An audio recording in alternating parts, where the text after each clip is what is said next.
The Curious Case of Benjamin Button by F. Scott Fitzgerald. Section 1. Chapter 1. As long ago as 1860, it was the proper thing to be born at home. At present, so I am told, the high gods of medicine have decreed that the first cries of the young shall be uttered upon the anesthetic air of a hospital, preferably a fashionable one. So young Mr. and Mrs. Roger Button were 50 years ahead of style when they decided one day in the summer of 1860 that their first baby should be born in a hospital. Whether this anarchism had any bearing upon the astonishing history I am about to set down will never be known. I shall tell you what occurred and let you judge for yourself. The Roger Buttons held an enviable position, both social and financial, in the antebellum Baltimore.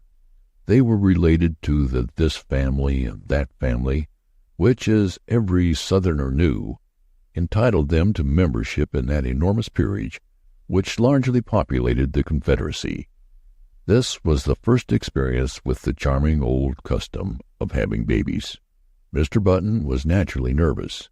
He hoped it would be a boy so that he could be sent to Yale College in Connecticut, at which institution Mr. Button himself had been known for 4 years by the somewhat obvious nickname of Cuff. On the September morning consecrated to the enormous event he arose nervously at 6 o'clock, dressed himself, adjusted an impeccable stock, and hurried forth through the streets of Baltimore to the hospital to determine whether the darkness of the night had borne in any new life upon its bosom. When he was approximately 100 yards from the Maryland Private Hospital for Ladies and Gentlemen, he saw Dr. Keene, the family physician, descending the front steps, rubbing his hands together with a washing movement, as all doctors are required to do by the unwritten ethics of their profession. Mr. Roger Button, the president of Roger Button and Company, Wholesale Hardware, began to run toward Dr. Keene with much less dignity than was expected from a Southern gentleman of that picturesque period. "Dr. Keene," he called. "Dr. Keene." The doctor heard him, faced around, and stood waiting, a curious expression settling on his harsh, medicinal face as Mr. Button drew near. "What happened?" demanded Mr. Button as he came up in a gasping rush. "What was it? How is she? A boy? Who is what?"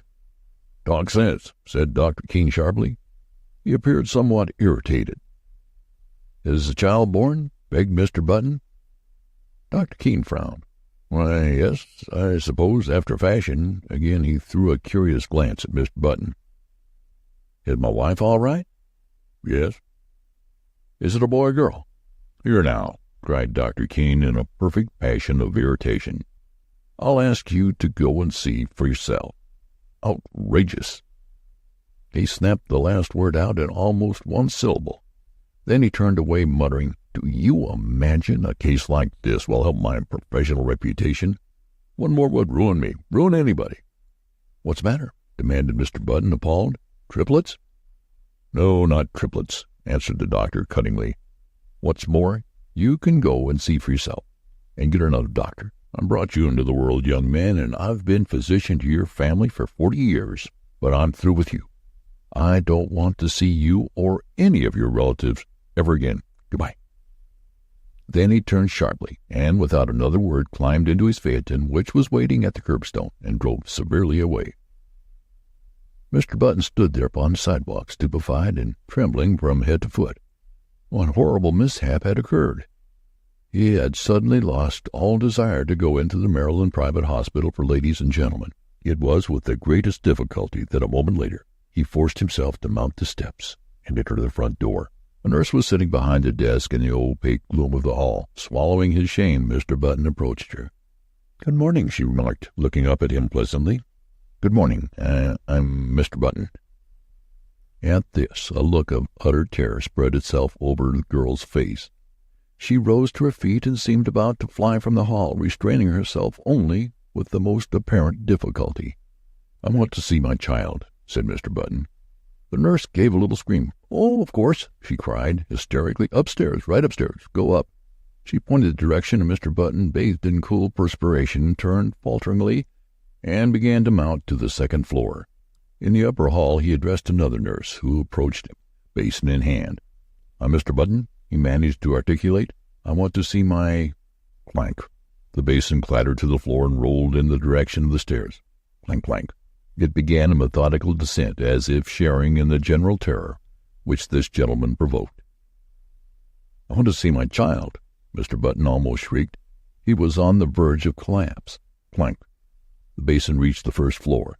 The nurse regained control of herself and threw Mr. Button a look of hearty contempt. "All right, Mr. Button," she agreed in a hushed voice. "Very well. But if you knew what a state it's put us all in this morning, it's perfectly outrageous. The hospital will never have a ghost of a reputation after—" "Hurry," he cried hoarsely. "I can't stand this." "Come this way, then, Mr. Button." He dragged himself after her. At the end of a long hallway they reached a room from which proceeded a variety of howls. Indeed, a room which in later parlance would have been known as the crying room. They entered. "Well," gasped Mr. Button, "which is mine?" "There," said the nurse. Mr. Button's eyes followed her pointing finger, and this is what he saw. Wrapped in a voluminous white blanket and partially crammed into one of the cribs, there sat an old man, apparently about 70 years of age. His sparse hair almost white, and from his chin dripped a long smoke-colored beard, which waved absurdly back and forth, fanned by the breeze coming in at the window. He looked up at Mr. Button with dim, faded eyes, in which lurked a puzzled question. "Am I mad?" thundered Mr. Button, his terror resolving into rage. "Is this some ghastly hospital joke?" "Doesn't seem like a joke to us," replied the nurse severely, "and I don't know whether you're mad or not, but that is most certainly your child." The cool perspiration redoubled on Mr. Button's forehead, closed his eyes, and then, opening them, looked again. There was no mistake. He was gazing at a man of 70, a baby of 70, a baby whose feet hung over the sides of the crib in which it was reposing. The old man looked placidly from one to the other for a moment, and then suddenly spoke in a cracked and ancient voice. "Are you my father?" he demanded. Mr. Button and the nurse stared violently. "Because, if you are," went on the old man querulously, "I wish you'd get me out of this place, or at least get them to put a comfortable rocker in here." "Where in God's name did you come from? Who are you?" burst out Mr. Button frantically. "Can't tell you exactly who I am," replied the querulous line, "because I've only been born a few hours, but my last name is certainly Button." "You lie. You're an impostor." The old man turned wearily to the nurse. "Nice way to welcome a newborn child," he complained in a weak voice. "Tell him he's wrong, why don't you?" "You're wrong, Mr. Button," said the nurse severely. "This is your child, and you have to make the best of it. We're going to ask you to take him home with you as soon as possible, sometime today." "Home?" repeated Mr. Button incredulously. "Yes, we can't have him here. We really can't, you know." "I'm right glad of it," whined the old man. "This is a fine place to keep a youngster of quiet taste. With all this yelling and howling, I would be able to get a wink of sleep. I ask for something to eat." Here his voice rose to a shrill rise of protest. "And they brought me a bottle of milk." Mr. Button sat down upon a chair near his son and concealed his face in his hands. "My heavens," he murmured in an ecstasy of horror. "What will people say? What must I do?" "You'll have to take him home," insisted the nurse, "immediately." A grotesque picture formed itself with dreadful clarity before the eyes of the tortured man, a picture of himself walking through the crowded streets of the city with this appalling apparition stalking by his side. Can't, he moaned. People would stop to speak to him, and what was he going to say? He would have to introduce this septuagenarian. "This is my son, born early this morning." And then the old man would gather his blanket around him, and they would plod on, past the bustling stores, the slave market. For a dark instant, Mr. Button wished passionately that his son was black. Past the luxurious houses of the residential district, past the home for the aged. "Come, pull yourself together," commanded the nurse. "See here," the old man announced suddenly, "if you think I'm going to walk home in this blanket, you're entirely mistaken. Babies always have blankets." With a malicious cackle, the old man held up a small, white swaddling garment. "Look, this is what they had ready for me." "Babies always wear these," said the nurse primly. "Well," said the old man, "this baby's not going to wear anything in about 2 minutes. This blanket itches. They might at least have given me a sheet." Keep it on," said Mr. Button hurriedly. He turned to the nurse. "What'll I do?" "Go downtown and buy your son some clothes." Mr. Button's son's voice followed him down the hall. "And a cane, father. I want to have a cane." Mr. Button banged the outer door savagely. Chapter 2. Good morning," Mr. Button said nervously to the clerk in the Chesapeake Dry Goods Company. "I want to buy some clothes for my child." "How old is your child, sir?" "About 6 hours," answered Mr. Button with due consideration. "Baby supply department in the rear." I'm not sure that's what I want." He's an unusually large-sized child. Exceptionally large. They have the largest children's sizes." "Where's the boys' department?" inquired Mr. Button, shifting his ground desperately. He felt that the clerk must surely scent this shameful secret. "Right here." "Well," he hesitated. The notion of dressing his son in men's clothes was repugnant to him. If, say, he could only find a very large boy's suit, he might cut off the long and awful beard, dye the white hair brown, and thus manage to conceal the worst and to retain something of his own self-respect, not to mention his position in Baltimore society. But a frantic inspection of the boys' department revealed no suits to fit the newborn Button. He blamed the store, of course. In such cases it is the thing to blame the store. "How old did you say that boy of yours was?" demanded the clerk curiously. "He's 16. "Oh, I beg your pardon. I thought you said 6 hours. You'll find the youth department in the next aisle." Mr. Button turned miserably away. Then he stopped, frightened, and pointed his finger toward a dress dummy in the window display. "There," he exclaimed. "I'll take that suit." Out on the dummy. The clerk stared. "Why," he protested, "that's not a child's suit. At least it is. But it's for fancy dress. You could wear it yourself." "Wrap it up," insisted his customer nervously. "That's what I want." The astonished clerk obeyed. Back at the hospital, Mr. Button entered the nursery and almost threw the package at his son. "Here's your clothes," he snapped out. The old man untied the package and viewed its contents with a quizzical eye.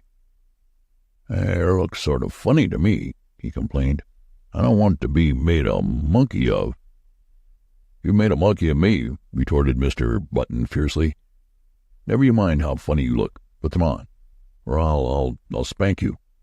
He swallowed uneasily at the penultimate word, feeling nervously that it was the proper thing to say. "All right, father." This was a grotesque simulation of final respect. "You've lived longer, you know best. Just as you say." As before, the sound of word "father" caused Mr. Button to start violently. "And hurry." "I'm hurrying, father." When his son was dressed, Mr. Button regarded him with depression.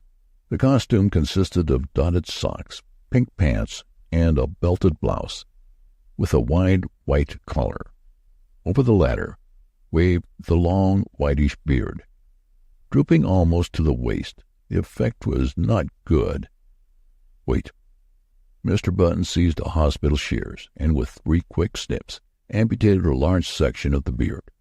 But even with this improvement, the ensemble fell far short of perfection.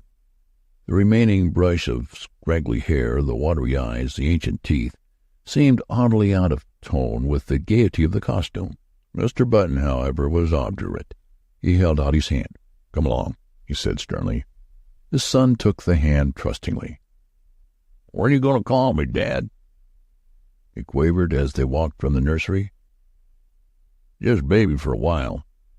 Do you think of a better name?" Mr. Button grunted. "I don't know," he answered harshly. "Think we'll call you Methuselah." Chapter 3. Even after the new addition to the Button family had had his hair cut short and then dyed to a sparse, unnatural black, had had his face shaved so close that it glistened, and had been attired in small boy clothes made to order by a flabbergasted tailor, it was impossible for Button to ignore the fact that his son was an excuse for a first family baby.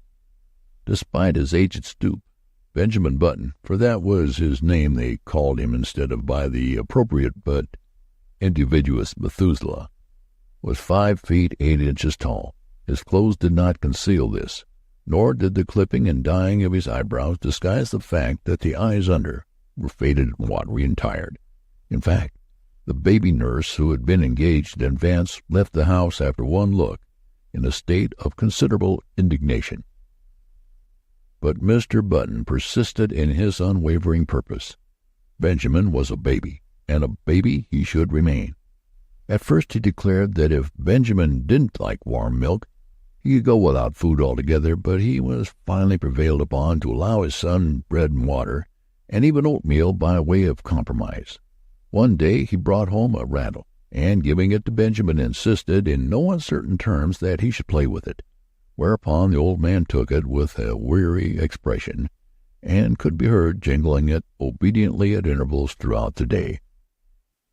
There can be no doubt, though, that the rattle bored him, and that he found other more soothing amusements when he was left alone. For instance, Mr. Button discovered one day that during the preceding week he had smoked more cigars than ever before, a phenomenon which was explained a few days later when, entering the nursery unexpectedly, he found the room full of a faint blue haze, and Benjamin, with a guilty expression on his face, trying to conceal the butt of a dark Havana. This, of course, called for a severe spanking, but Mr. Button found that he could not bring himself to administer it. He merely warned his son that he would stunt his growth. Nevertheless, he persisted in his attitude. He brought home lead soldiers, he brought home toy trains, he brought large pleasant animals made of cotton, and to perfect the illusion which he was creating, for himself at least, he passionately demanded of the clerk in the toy store whether the paint would come off the pink duck if the baby put it in his mouth. But despite all his father's efforts, Benjamin refused to be arrested. He would steal down the back stairs and return to the nursery with a volume of the Encyclopedia Britannica, over which he would pore through an afternoon, while his cotton cows and his Noah's Ark were left neglected on the floor. Against such a stubbornness, Mr. Button's efforts were of little avail. The sensation created in Baltimore was at first prodigious. What the mishap would have cost the Buttons and their kinfolk socially cannot be determined, for the outbreak of the Civil War brought the city's attention to other things. A few people who were unfailingly polite racked their brains for compliments to give to the parents, and finally hit upon the ingenious device of declaring that the baby resembled his grandfather, a fact which, due to the standard state of decay common to all men of 70, could not be denied. Mr. and Mrs. Roger Button were not pleased, but Benjamin's grandfather was furiously insulted. Benjamin, once he left the hospital, took life as he found it. Several small boys were brought to see him, and he spent a stiff-jointed afternoon trying to work up an interest in tops and marbles. He even managed, quite accidentally, to break a kitchen window with a stone from a slingshot, a feat which secretly delighted his father. Thereafter, Benjamin contrived to break something every day, but he did these things only because they were expected of him and because he was by nature obliging. When his grandfather's initial antagonism wore off, Benjamin and that gentleman took enormous pleasure in one another's company. They would sit for hours, these two, so far apart in age and experience, and like old cronies, discuss with tireless monotony the slow events of the day. Benjamin felt more at ease in his grandfather's presence than in his parents'. They seemed always somewhat in awe of him, and, despite the dictatorial authority they exercised over him, frequently addressed him as Mr. He was as puzzled as anyone else at the apparently advanced age of his mind and body at birth. He read up on the medical journal, but found that no such case had been previously recorded. At his father's urging, he made honest attempts to play with other boys, and frequently he joined in milder games. Football shook him up too much. He feared that in case of a fracture his ancient bones would refuse to knit. When he was 5, he was sent to kindergarten, where he initiated into the art of pasting green paper on orange paper, of weaving colored maps, and manufacturing eternal cardboard necklaces. He was inclined to drowse off to sleep in the middle of these tasks, a habit which both irritated and frightened his young teacher. To his relief, she complained to his parents, and he was removed from the school. The Roger Buttons told their friends that they felt he was too young. By the time he was 12 years old, his parents had grown used to him. Indeed, so strong is the force of custom that they no longer felt that he was different from any other child, except when some curious anomaly reminded them of the fact. One day, a few weeks after his 12th birthday, while looking in the mirror, Benjamin made, or thought he made, an astonishing discovery. Did his eyes deceive him, or had his hair turned in the dozen years of his life from white to iron gray under its concealing dye? Was the network of wrinkles on his face becoming less pronounced? Was his skin healthier and firmer, with even a touch of ruddy winter crawler? He could not tell. He knew that he no longer stooped, and that his physical condition had improved since the early days of his life. Can it be? He thought to himself, or rather scarcely dared to think. He went to his father. "I'm grown," he announced determinedly. "I want to put on long trousers." His father hesitated. "Well," he said finally, "I don't know. 14 is the age for putting on long trousers, and you are only 12. "But you have to admit," protested Benjamin, "I'm big for my age." The father looked at him with illusory speculation. "I'm not so sure of that," he said. "I was as big as you when I was 12. This was not true. It was all part of Roger Button's silent agreement with himself to believe in his son's normality. Finally, a compromise was reached. Benjamin was to continue to dye his hair. He was to make a better attempt to play with boys of his own age. He was not to wear spectacles or carry a cane in the street. In return for these concessions, he was allowed his first suit of long trousers. Chapter 4. Of the life of Benjamin Button between his 12th and 21st year, I intend to say little. Suffice to record that they were years of normal ungrowth. When Benjamin was 18, he was erect as a man of 50. He had more hair, and it was of a dark gray. His step was firm, his voice had lost its cracked quaver, and descended to a healthy baritone. So his father sent him up to Connecticut to take examinations for entrance to Yale College. Benjamin passed his examinations and became a member of the freshman class.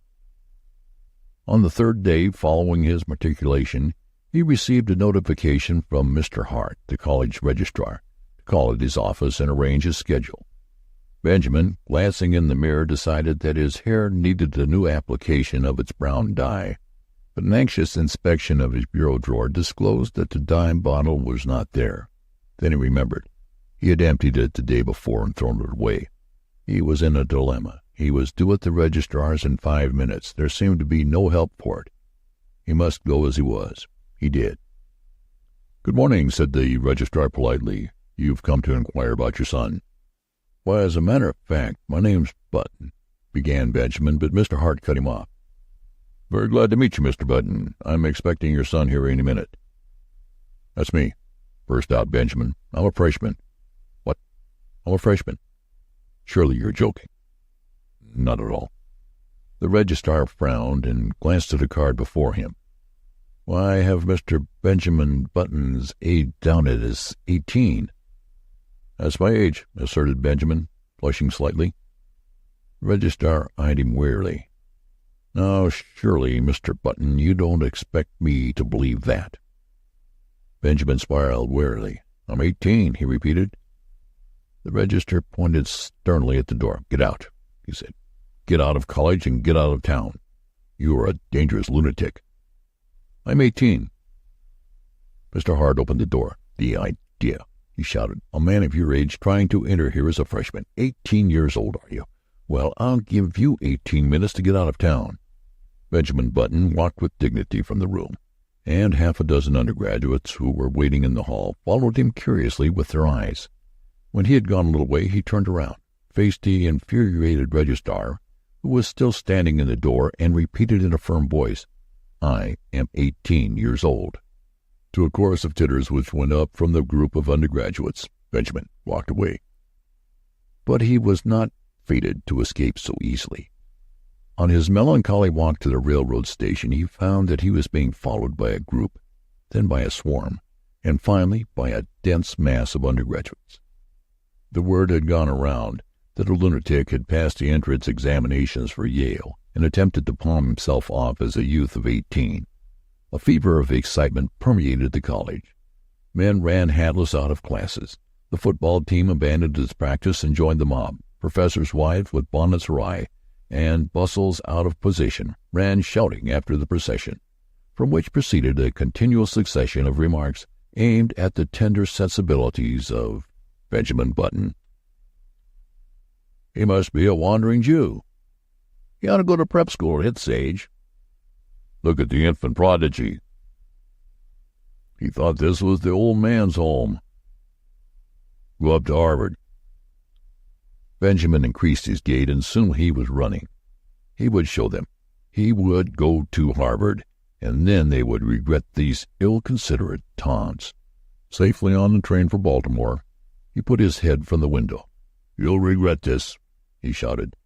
Ha ha! The undergraduates laughed. Ha ha ha! It was the biggest mistake that Yale College had ever made. Chapter 5. In 1880, Benjamin Button was 20 years old, and he signaled his birthday by going to work for his father in Roger Button and Company Wholesale Hardware. It was in the same year that he began going out socially. That is, his father insisted on taking him to several fashionable dances.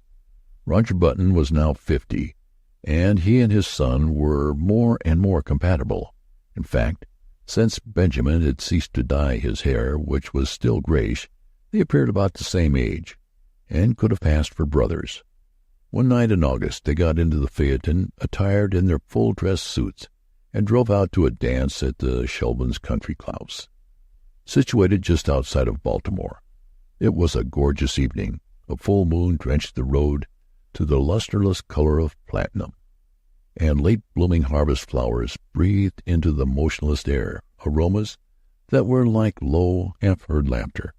The open country, carpeted for rods around with bright wheat, was translucent as in the day. It was almost impossible not to be affected by the sheer beauty of the sky. Almost. There's a great future in the dry goods business, Roger Button was saying. He was not a spiritual man. His aesthetic sense was rudimentary. Old fellows like me can't learn new tricks, he observed profoundly. It's you youngsters with energy and vitality that have the great future before you. Far up the road the lights of the Shelbens country house drifted into view, and presently there was a singing sound that crept persistently toward them. It might have been the fine plaint of violins or the rustle of the silver wheat under the moon. Pulled up behind a handsome brougham, whose passengers were disembarking at the door, a lady got out, then an elderly gentleman, then another young lady, beautiful as sin. Benjamin started. An almost chemical change seemed to dissolve and recompose the very elements of his body. A rigor passed over him, blood rose into his cheeks, his forehead, and there was a steady thumping in his ears. It was first love. The girl was slender and frail, with hair that was ashen under the moon and honey-colored under the sputtering gas lamps of the porch. Over her shoulders was thrown a Spanish mantilla of softest yellow, butterflied in black. Her feet were glittering buttons at the hem of her bustled dress. Roger Button leaned over his son. "That," he said, "is young Hildegarde Montcalf, the daughter of General Montcalf." Benjamin nodded coldly. "Pretty little thing," he said indifferently. But when the boy had led the buggy away, "Dad, you might introduce me to her." They approached a group of which Miss Montcalf was the center. Reared in the old tradition, she curtsied low before Benjamin. Yes, he might have a dance. He thanked her and walked away, staggered away. The interval until the time for his turn should arrive dragged itself out interminably. He stood close to the wall, silent, inscrutable, watching with murderous eyes the young bloods as they eddied around Hildegarde Montcalf, passionate admiration in their faces. How obnoxious they seemed to Benjamin, how intolerably rosy. Their curling brown whiskers aroused in him a feeling equivalent to indigestion. But when his own time came, and he drifted with her out upon the changing floor, to the music of the latest waltz from Paris, his jealousies and anxieties melted from him like a mantle of snow. Blind with enchantment, he felt that life was just beginning. "You and your brother got here just as we did, didn't you?" asked Hildegarde, looking up at him with eyes that were like bright blue enamel. Benjamin hesitated. If she took him for his father's brother, would it be best to enlighten her? He remembered his experience at Yale, so he decided against it. It would be rude to contradict a lady. It would be criminal to mar this exquisite occasion with the grotesque story of his origin. Later, perhaps. So he nodded, smiled, listened, was happy. "I like men of your age," Hildegarde told him. "Young boys are so idiotic. They tell me how much champagne they drink at college and how much money they lose playing cards. Men of your age know how to appreciate women." Benjamin felt himself on the verge of a proposal. With an effort, he choked back the impulse. "You're just the romantic age," she continued. 50, 25 is too worldly, wise. 30 is apt to be pale from overwork. 40 is the age of long stories that take a whole cigar to tell. 60 is too near 70. But 50 is the mellow age. I love 50. 50 seemed to Benjamin a glorious age. He longed passionately to be 50. "I've always said," went on Hildegarde, "that I'd rather marry a man of 50 and be taken care of than marry a man of 30 and take care of him." Benjamin, the rest of the evening, was bathed in honey-colored mist. Hildegarde gave him 2 more dances, and they discovered that they were marvelously in accord on all the questions of the day. She was to go driving with him on the following Sunday, and then they would discuss all their questions further. Going home in the phaeton just before the crack of dawn, when the first bees were humming and the fading moon glimmered in the cool dew, Benjamin knew vaguely that his father was discussing wholesale hardware. "And what do you think should merit our biggest attention after hammers and nails?" the elder Button was saying. "Love," replied Benjamin, absent-mindedly. "Lugs!" exclaimed Roger Button. "Why, I've just covered the question of lugs." Benjamin regarded him with dazed eyes just as the eastern sky was suddenly crackled with light, and an oriole yawned piercingly in the quickening trees. When 6 months later the engagement of Miss Hildegarde Montcalf to Mr. Benjamin Button was made known, I say made known, for General Montcalf declared he would rather fall upon his sword than announce it, the excitement in Baltimore society reached a feverish pitch.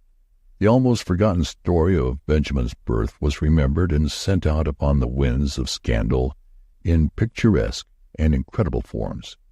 It was said that Benjamin was really the father of Roger Button, that he was his brother, who had been in prison for 40 years, that he was John Wilkes Booth in disguise, and finally that he had two small conical horns sprouting from his head.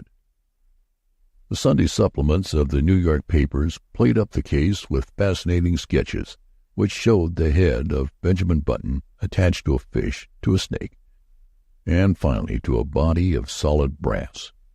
He became known journalistically as the Mystery Man of Maryland, but the true story, as is usually the case, had a very small circulation.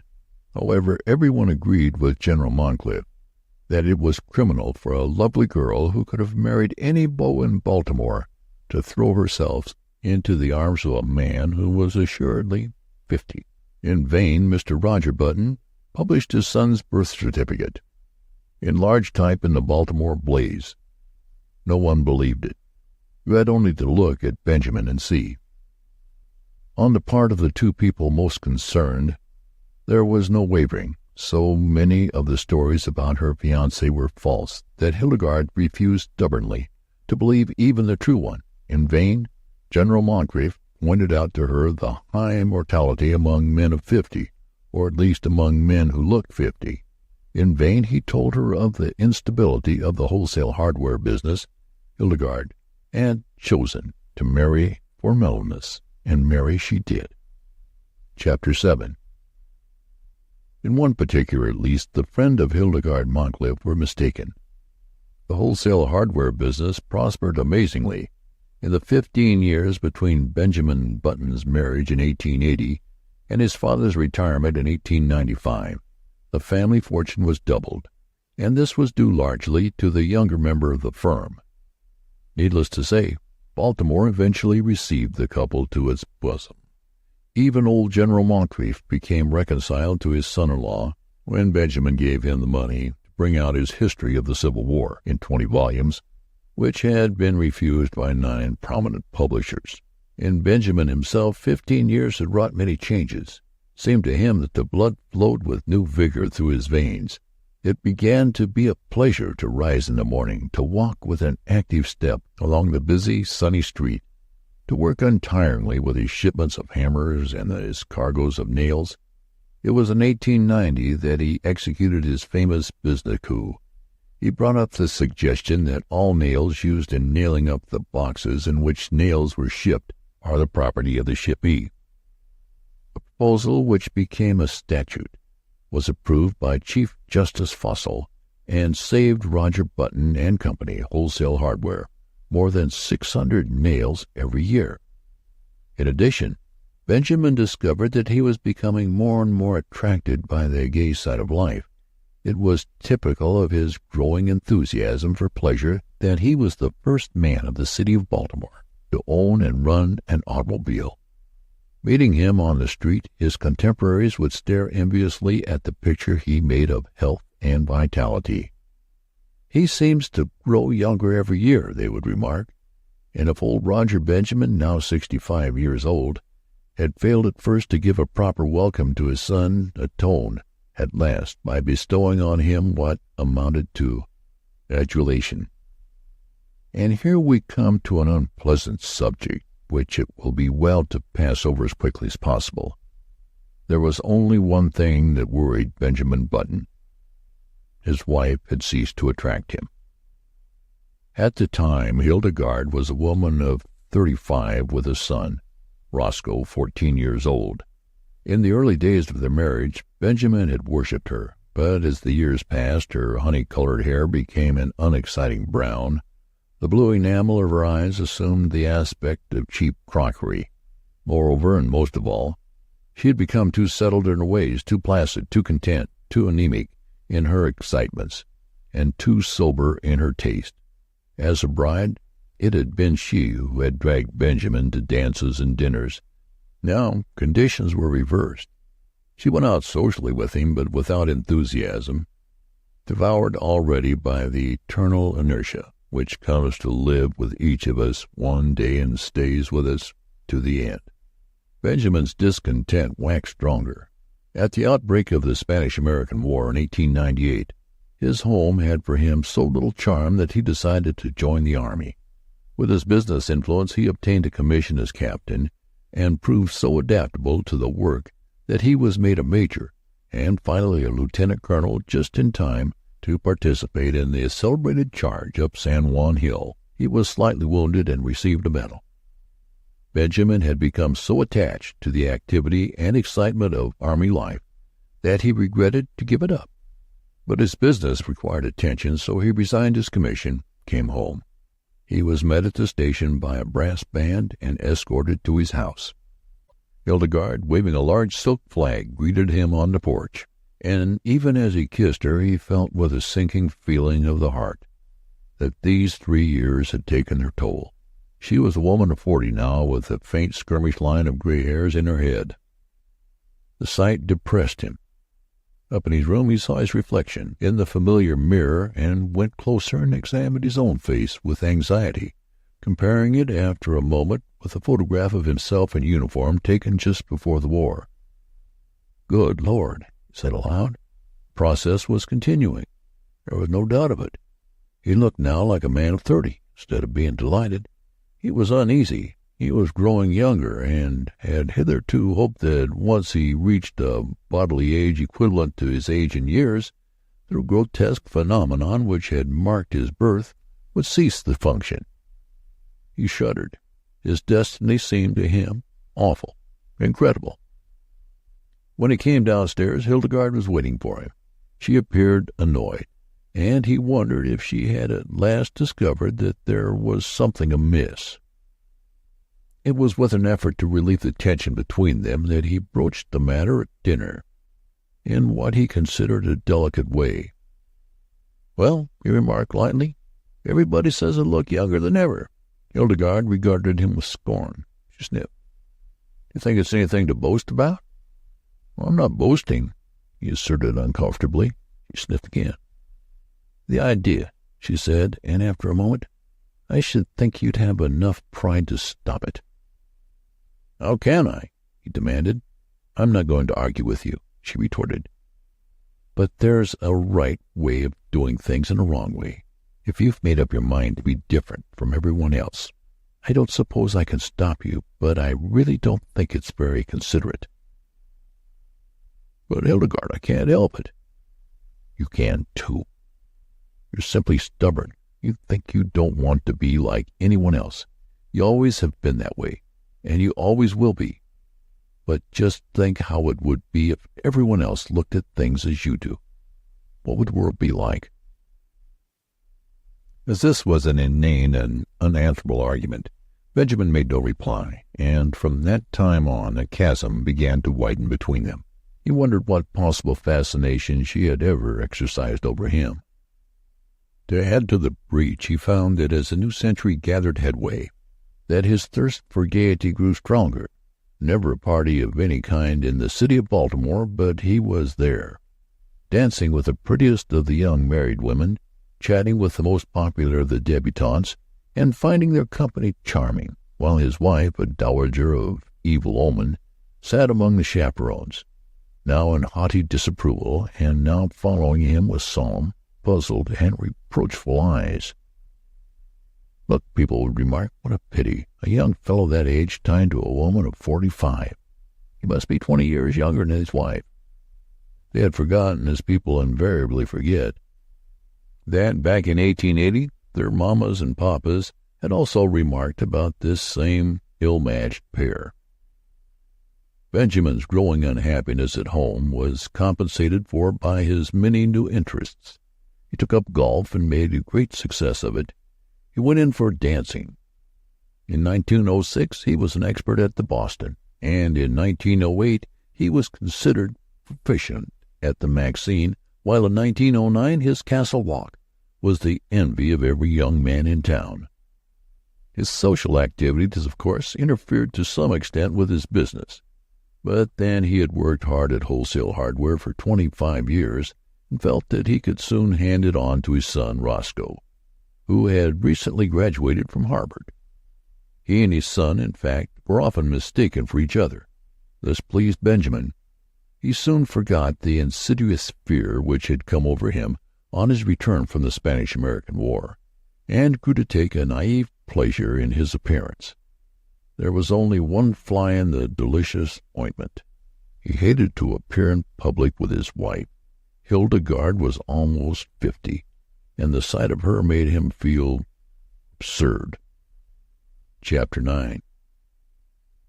One September day in 1910, a few years after Roger Button and Company Wholesale Hardware had been handed over to young Roscoe Button, a man apparently about 20 years old, entered himself as a freshman at Harvard University in Cambridge. He did not make the mistake of announcing that he would never see 50 again, nor did he mention the fact that his son had been graduated from the same institution 10 years before. He was admitted and almost immediately attained a prominent position in the class, partially because he seemed a little older than the other freshmen, whose average age was about 18. But his success was largely due to the fact that in the football game with Yale he played so brilliantly, with so much dash, and with such a cold, remorseless anger that he scored 7 touchdowns and 14 field goals for Harvard, and caused one entire 11 of Yale men to be carried singly away from the field unconscious. He was the most celebrated man in college. Strange to say, in his third or junior year, he was scarcely able to make the team. Coaches said that he had lost weight, and it seemed to the more observant among them that he was not quite as tall as before. He made no touchdowns, indeed. He was retained on the team chiefly in hope that his enormous reputation would bring terror and disorganization to the Yale team. In his senior year he did not make the team at all. He had grown so slight and frail that one day he was taken by some sophomores for a freshman, an incident which humiliated him terribly. He became known as something of a prodigy, a senior who was surely no more than 16. And he was often shocked at the worldliness of some of his classmates. His studies seemed harder to him. He felt that they were too advanced. He heard his classmates speak of St. Midas, the famous preparatory school at which so many of them had prepared for college, and he determined after his graduation to enter himself at St. Midas, where the sheltered life among boys his own size would be more congenial to him. Upon his graduation in 1914, he went home to Baltimore with his Harvard diploma in his pocket. Hildegarde was now residing in Italy, so Benjamin went to live with his son Roscoe. But though he was welcomed in a general way, there was obviously no heartiness in Roscoe's feeling toward him. There was even perceptible a tendency on his son's part to think that Benjamin was, as he moped about the house in adolescent mooniness, was somewhat in the way. Roscoe was married now and prominent in Baltimore life, and he wanted no scandal to creep out in connection with his family. Benjamin, no longer persona grata with the debutantes and younger college set, found himself much left done, except for the companionship of 3 or 4 15-year-old boys in the neighborhood. His idea of going to St. Midas's school recurred to him. "Say," said Roscoe one day, "I've told you over and over that I want to go to prep school." "Well, go then," replied Roscoe shortly. The matter was distasteful to him, and he wished to avoid a discussion. "I can't go alone," said Benjamin helplessly. "You'll have to enter me and take me up there." "I haven't got time," declared Roscoe abruptly. His eyes narrowed, and he looked uneasily at his father. "As a matter of fact," he added, "you better not go on with this business much longer. You better pull up short. You better, He paused, and his face crimsoned as he sought for words. "You better turn right around and start back the other way. This has gone too far to be a joke. It isn't funny any longer. You behave yourself." Benjamin looked at him on the verge of tears. "And another thing," continued Roscoe, "when visitors are in the house, I want you to call me Uncle. Not Roscoe, but Uncle. Do you understand? It looks absurd for a boy of 15 to call me by my first name. Perhaps you'd better call me Uncle all the time, till you get used to it." With a harsh look after his father, Roscoe turned away. Chapter 10. At the termination of his interview, Benjamin wandered dismally upstairs and stared at himself in a mirror. He had not shaved for 3 months, but it could find nothing on his face but a faint white down, with which it seemed unnecessary to meddle.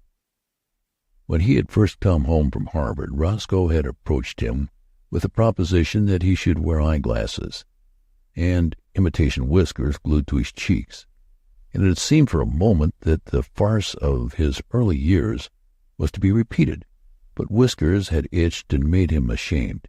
He wept, and Roscoe had reluctantly relented.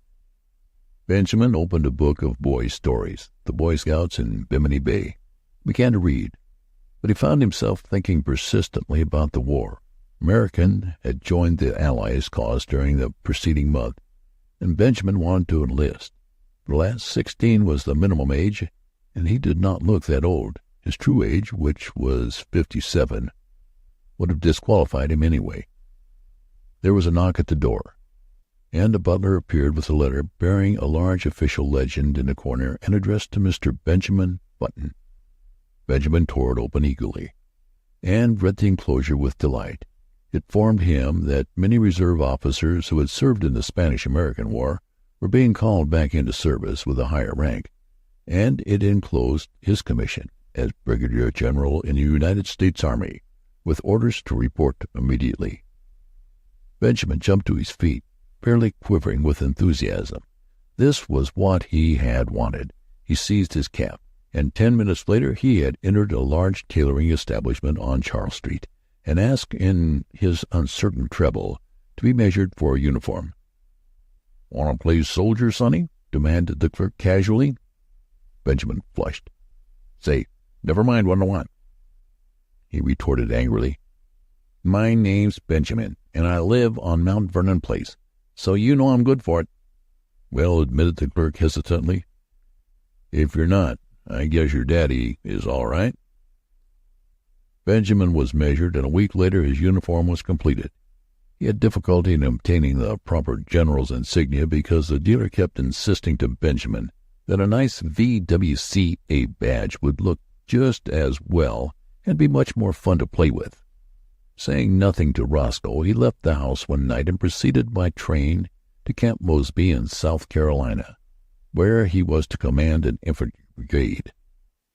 On a sultry April day he approached the entrance to the camp, paid off the taxicab which had brought him from the station, and turned to the sentry on guard. "Get someone to handle my luggage," he said briskly. The sentry eyed him reproachfully. "Say," he remarked, "where you go with the general's duds, Sonny?" Benjamin, veteran of the Spanish-American War, whirled upon him with fire in his eye, but with, alas, a changing, treble voice.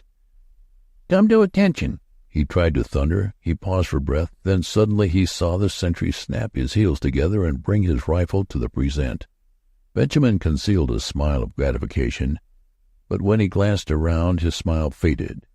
It was not he who had inspired obedience, but an imposing artillery colonel who was approaching on horseback. "Colonel!" called Benjamin shrilly. Colonel came up, drew rein, and looked coldly down at him with a twinkle in his eye. "Whose little boy are you?" he demanded kindly. "I'll soon darn well show you whose little boy I am," retorted Benjamin in a ferocious voice. "Get down off that horse." Colonel roared with laughter. "You want him, eh, General?" "Here," cried Benjamin desperately. "Read this." And he thrust his commission toward the colonel. The colonel read it, his eyes popping from their sockets. "Where'd you get this?" he demanded, slipping the document into his own pocket. "I got it from the government, as you'll soon find out." "You come along with me," said the colonel with a peculiar look. "We'll go up to headquarters and talk this over. Come on." The colonel turned and began walking his horse in the direction of headquarters. There was nothing for Benjamin to do but to follow, with as much dignity as possible, meanwhile promising himself a stern revenge. But his revenge did not materialize. 2 days later, however, his son Roscoe materialized from Baltimore, hot and cross from a hasty trip, and escorted the weakening general, sans uniform, back to his home. Chapter 11. In 1920, Roscoe Button's first child was born. During the attendant festivities, however, no one thought it the thing to mention that the little grubby boy, apparently about 10 years of age, who played around the house with lead soldiers and a miniature circus, was a new baby's own grandfather. No one disliked the little boy, whose fresh, cheerful face was crossed with just a hint of sadness, but to Roscoe Button his presence was a source of torment. In the idiom of his generation, Roscoe did not consider the matter efficient. It seemed to him that his father, in refusing to look 60, had not behaved like a red-blooded he-man. This was Roscoe's favorite expression, but in a curious and perverse manner. Indeed, to think about the matter for as much as a half an hour drove him to the edge of insanity. Roscoe believed that live wires should keep young, but carrying it out on such a scale was inefficient, and there Roscoe rested. 5 years later, Roscoe's little boy had grown old enough to play childish games with little Benjamin, under the supervision of the same nurse. Roscoe took them both to kindergarten on the same day, and Benjamin found that playing with little strips of colored paper, making mats and chains and curious and beautiful designs, was the most fascinating game in the world. Once he was bad and had to stand in the corner. Then he cried, but for the most part there were gay hours in the cheerful room, with the sunlight coming in the windows, and Miss Bailey's kind hand resting for a moment now and then in his tousled hair. Roscoe's son moved up into the first grade after a year, but Benjamin stayed on in the kindergarten. He was very happy. Sometimes, when other tots talked about what they would do when they grew up, a shadow would cross his little face as if, in a dim, childish way, he relished that those were things in which he was never to share. The days flowed on monotonous content. He went back a third year to the kindergarten, but he was too little now to understand what the bright shining strips of paper were for. He cried because the other boys were bigger than he, and he was afraid of them. Teacher talked to him, but though he tried to understand, he could not understand at all. He was taken from kindergarten. His nurse Nana, in her starched gingham dress, became the center of his tiny world. On bright days they walked in the park. Nana would point at a great gray monster and say, "Elephant," and Benjamin would say it after her.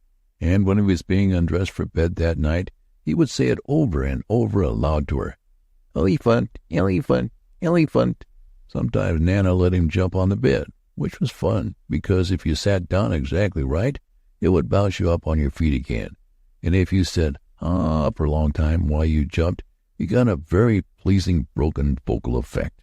He loved to take a big cane from the hat rack and go around hitting chairs and tables with it and saying, "Fight, fight, fight." When there were people there, the old ladies would cluck at him, which interested him, and the young ladies would try to kiss him, which he submitted to with mild boredom. And when the long day was done at 5 o'clock, he would go upstairs with Nana and be fed an oatmeal and nice, soft, mushy food with a spoon. There were no troublesome memories in his childish sleep. No token came to him of his brave days at college, of the glittering years when he flustered the hearts of many girls. There were only the white, safe walls of his crib, and Nana, and a man who came to see him sometimes, and a great big orange ball that Nana pointed at just before his twilight bed hour and called the sun. When the sun went, his eyes were sleepy. There were no dreams to haunt him. The past, the wild charge at the head of his men up San Juan Hill, the first years of his marriage when he worked late into the summer dusk down in the busy city for young Hildegard, whom he loved, the days before that when he sat smoking far into the night in the gloomy old Button house on Monroe Street with his grandfather, all those had faded, like the substantial dreams from his mind, as though they had never been. He did not remember. He did not remember clearly whether the milk was warm or cool at his last feeding, or how the days passed. There was only his crib and Nana's familiar presence, and then he remembered nothing. When he was hungry he cried. That was all. Through the noons and nights he breathed, and over him there were soft mumblings and murmurings that he scarcely heard, and faintly differentiated smells and light and darkness. It was all dark, and his white crib and the dim faces that moved above him, and the warm, sweet aroma of the milk. faded out altogether from his mind. End of the Curious Case of Benjamin Button.